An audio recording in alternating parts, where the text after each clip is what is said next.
Welcome back to MP5. I'm your host, Jordan Wendelken. We're at the 5-Star Conference in Dallas, Texas, and I'm joined by Wes Iseley with Carrington Holding. He's the Senior Managing Director, and Martin Chera, President of Express Capital Financing. Thanks for joining us, guys. Oh, thank you. How are you enjoying the show so far?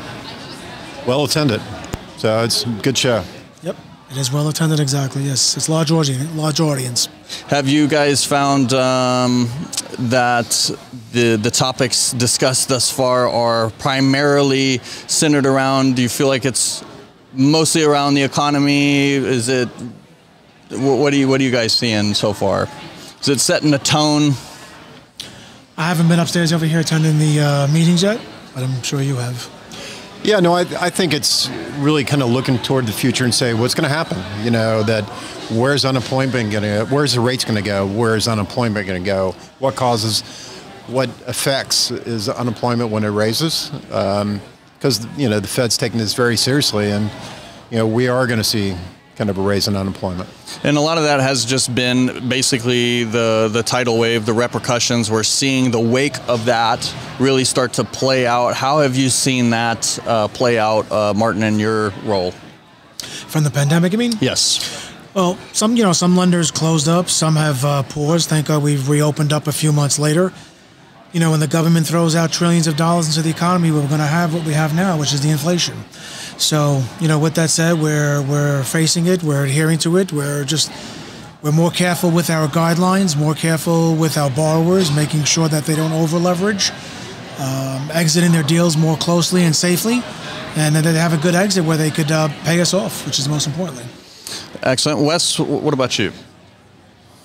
Well, I think we're seeing kind of a change in market from where lending was so robust and everything else right now, where everybody's kind of pulled back. And then from a servicing or investor perspective, a lot of opportunities with compressed margins. There's a lot of opportunities. We're one of the bigger buyers of MSRs, especially Ginnie Mae MSRs out there. So we're seeing a lot of opportunities to purchase.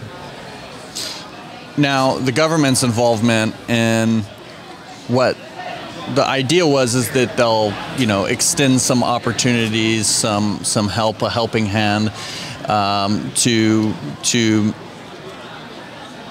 level things out a little bit, potentially prevent. How's that affecting you guys as far as any types of these government options that are floating around out there? You're talking about like the forbearances? Correct.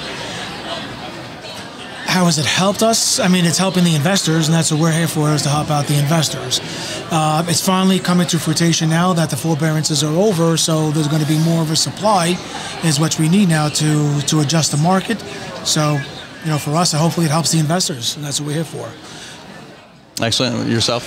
Yeah, I think from the forbearances, first thing it helped, the customers out there do that. The investors, we still had to advance the whole time during that. We've kind of made that through. Now it's a challenge of the percentage of borrowers that aren't engaging for us for modifications or avoiding loss mitigation that still have equity. And I think that's a concern for all the servicers out there, is that of trying to engage these customers so they don't lose that equity. Of course, yeah. Has it opened up some new opportunities that you feel? Yeah, I think from an investor, yes, because there's more loans out there to purchase, so it's a good opportunity. So you're seeing a lot of loan sales out there on that. I think that's good. It's good from both parties, from the buyer and sellers. So that will continue as rates rise and there's more compression. You're going to see this for the next 2 years like that. They're kind of a robust market.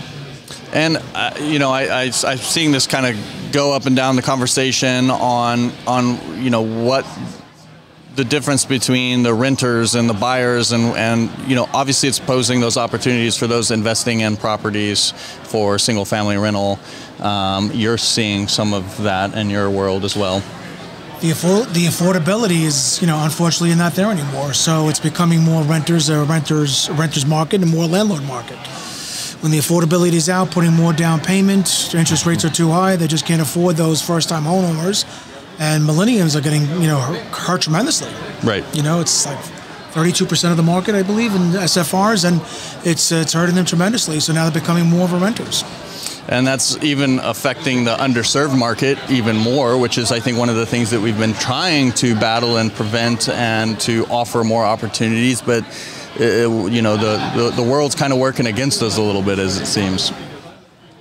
So how have you guys pivoted then in the last year, now that everything's starting to, again, show its, you know, rear its ugly head? You know, we're kind of past the rainbows, and now we're into it. How have you decided to pivot with your company?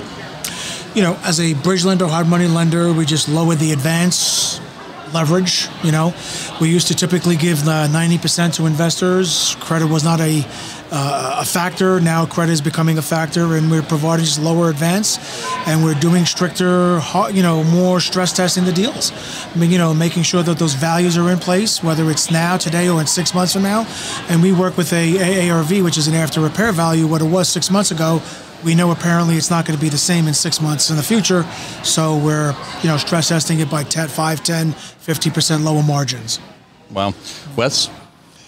You know, fortunately, we've always, you know, our motto for lending was serving the underserved, so we're one of the leaders in lower FICO government lending.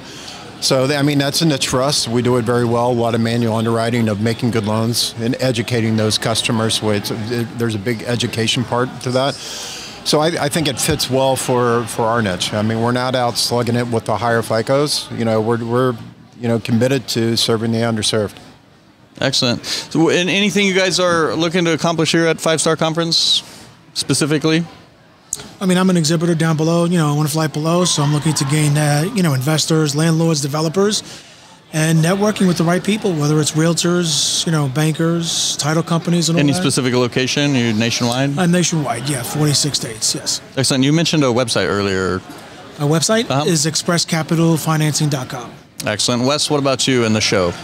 So we had a big meeting here for the National Mortgage Servicing Association, which 5-Star is a sponsor. We just had our meeting for 2.5 hours today with the top 30 servicers. So and from there, we had, you know, Elena from the president of Ginnie Mae come in with Greg Heath and talk to us, and good discussion. And then for us, we try to, you know, gather committees from the different members to address the issues out there in the marketplace from a servicing perspective with the agencies. So great meeting. It's good to see the top 30 servicers come to 5-Star for this event. Yeah, there's been some big names I've seen floating across the screen titles today. So excellent, guys. I really appreciate you joining me. Again, that's Wes Iseley with Carrington Holding and Martin Chera, president of Express Capital Financing. I'm your host, Jordan Wendelken. That is MP5.